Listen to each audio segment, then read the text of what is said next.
आणि त्यासोबतच इथे आता बरेच पुरुष मंडळी बसलेली आहेत, बरेच वयस्कर आहेत. काही वयस्कर यासाठी आलेत की माझ्या पोराला मुलगी मिळते का, आपण स्वीकारायला तयार आहे.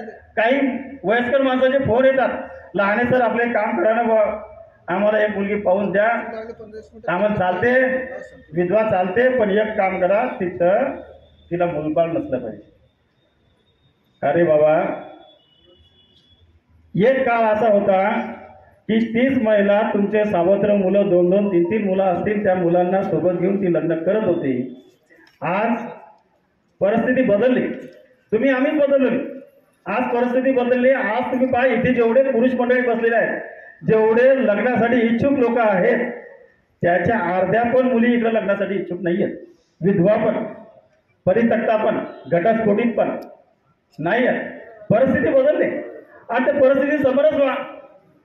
मी सांगतो, इथे ज्या तुम्हाला जे मुलं या ठिकाणी लग्नाला आलेले आहेत, ज्यांना असं वाटतं प्रत्येक गावामध्ये 20 मुलं तर निश्चित असे आहेत की ज्यांचं वय 35 झालं पण त्यांना मुलगी भेटून नाही राहिली, असे लोक पण त्या ठिकाणी निश्चितपणे आहेत.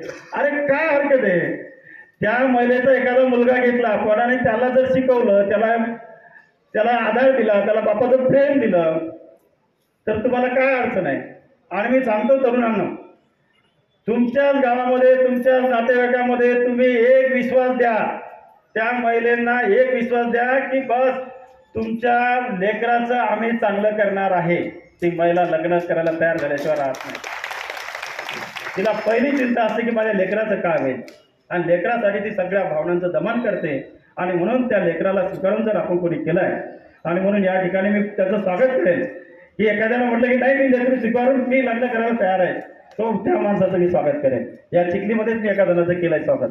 बाकडे सर आहे, तर बाकडे सरांनी 11वीत असलेला मुलगा सर आणि 8वीत असलेली मुलगी, हे दोघं त्या कोलवडची ती महिला होती, त्यांना घेतलं आणि त्यांचं लग्न केलं. आज ते चिखलीमध्येच गुन्ह्या गोविंदानं राहत आहे.